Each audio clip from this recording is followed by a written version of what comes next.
السلام علیکم ورحمۃ اللہ وبرکاتہ۔ وعلیکم السلام ورحمۃ اللہ وبرکاتہ۔ الحمد للہ رب العالمین، نبینا محمد وعلی آلہ وصحبہ اجمعین، اما بعد۔ اعوذ باللہ من الشیطان الرجیم، بسم اللہ الرحمن الرحیم۔ ابا واستکبر وکان من الکافرین۔ جیسا کہ ہم نے کل کے درس میں اندر جو ہے آپ لوگوں سے وعدہ کیا تھا کہ کفر اور شرک کے درمیان فرق کیا ہے، اس چیز کی وضاحت کریں گے۔ کفر اور شرک ایک جیسے نہیں ہیں، اگرچہ دونوں بہت بڑے گناہ ہیں اور بعض اوقات ایک دوسرے ایک ساتھ جمع ہو جاتے ہیں۔ فرق کو واقعات کی شکل میں سمجھیں گے انشاءاللہ۔ پہلا واقعہ ابلیس کون ہے؟ شیطان۔ تو ابلیس نے اللہ تعالیٰ کے وجود کا انکار نہیں کیا۔ اللہ تعالیٰ کا وجود کا مطلب کہ اللہ ہے، اس کا انکار نہیں کیا، بلکہ اللہ سے بات بھی کی۔ ابلیس نے اللہ تعالیٰ کا وجود کا انکار بھی نہیں کیا، بلکہ اللہ تعالیٰ سے بات بھی کی، لیکن اس نے اللہ کے حکم کو آدم کو سجدہ کرنے سے تکبر کی وجہ سے انکار کر دیا۔ تو اس لیے وہ کفر ہوا، کیونکہ اللہ تعالیٰ تعالیٰ کے حکم کا انکار اور سرکشی کی۔ دلیل کیا ہے؟ سورہ بقرہ آیت نمبر 34۔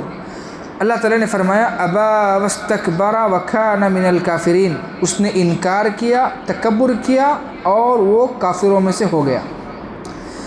تو اللہ تعالیٰ ہے ماننا، اللہ تعالیٰ سے اس نے بات بھی کی، لیکن اللہ نے جو حکم دیا کہ آدم کو سجدہ کرو، وہ اپنے تکبر میں آ کر، اپنی انانیت میں آ کر اس نے سجدہ کرنے سے انکار کر دیا۔ تو یہ کیا ہوا؟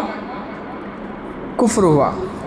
دوسرا واقعہ مشرکین مکہ، وہ اللہ کو خالق، رازق اور مالک مانتے تھے، لیکن عبادت میں بتوں کو شریک ٹھہراتے تھے۔ آج ہمارے ہندو بھائی بھی ہیں، کیا بولتے ہیں؟ بھگوان یواگ کرتا نو، یعنی کہ اللہ کب دیتا، وہ آسمان کی طرف اٹھاتے، یعنی کہ وہ اللہ کو بھی مانتے لیکن ساتھ میں بتوں کی عبادت کرتے۔ اس کو کیا بولتے؟ شرک۔ اس لیے وہ مشرک کہلاتے ہیں۔ دلیل سورہ زمر آیت نمبر 3 کے اندر فرمایا ما نعبدهم الا، فرمایا کہ ہم اللہ کی عبادت صرف اسی لیے کرتے ہیں کہ وہ ہمیں قریب کر دے۔ تیسرا نقطہ، فرعون نے ربوبیت کا دعویٰ کیا۔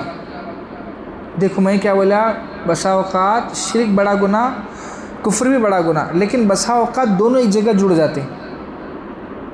اب پہلا جو واقعہ بولا اس کے اندر معلوم ہوا کہ کفر الگ ہے، اللہ تعالیٰ کو ماننا، اللہ ہے، کھلانے والا پلانے اللہ ہے، لیکن اس کے حکم کو نہ ماننا کفر۔ اللہ کو مانتے ہوئے اللہ کا درجہ دوسروں کو دینا شرک۔ تیسرا نقطہ، فرعون ربوبیت کا دعویٰ کرتا تھا۔ اللہ تعالیٰ نے فرمایا فقال انا ربکم الاعلی، ابھی شاہ کے نماز میں آیت پڑھا ہے۔ اس نے کہا کہ میں تمہارا سب سے بڑا رب ہوں۔ یہ دعویٰ کرنا یہ کفر تھا، یہ کفر بھی تھا اور شرک بھی تھا، کیونکہ اس نے اللہ کے حق میں خود کو شریک کیا، یہ شرک ہوا، اور رب اپنے آپ کو رب قرار دیا، یہ کفر ہوا۔ بات سمجھ میں نہیں ہے؟ ہاں۔ تو خلاصہ یہ ہے کہ کفر اللہ اور اس کے رسول، دین یا دین کی کسی حکم کا انکار یا تکذیب کرنا، حکم کو چھوڑنا یا اس کی ناقدری کرنا، یہ کفر میں۔ شرک اللہ کی عبادت میں یا خاص حقوق میں کسی کو شریک ٹھہرانا۔ ہر شرک کفر ہے، لیکن ہر کفر شرک نہیں ہے۔ بات سمجھیں، ہر شرک کفر ہے لیکن ہر کفر شرک نہیں ہوتا۔ مثلا ابلیس کا کفر شرک نہیں تھا، جبکہ وہ مشرکین مکہ کا شرک کفر بھی تھا اور شرک بھی تھا۔ سمجھ میں آگئی بات؟ یہ تھی کافر اور مشرک کے درمیان فرق۔ اب ہم دیکھیں گے اب ایک درگاہ پر جا کر سجدہ کرنے والے کو ہم کیا بولتے؟ مشرک بولتے. اور ہم غیر کو جو ہندو ہے اس کو ہم کیا بولتے؟ کافر بولتے. کافر کھڑے کو موترا دیکھ بول کے بولتے نہیں بولتے؟ کیوں کافر اس کو کیوں بولتے؟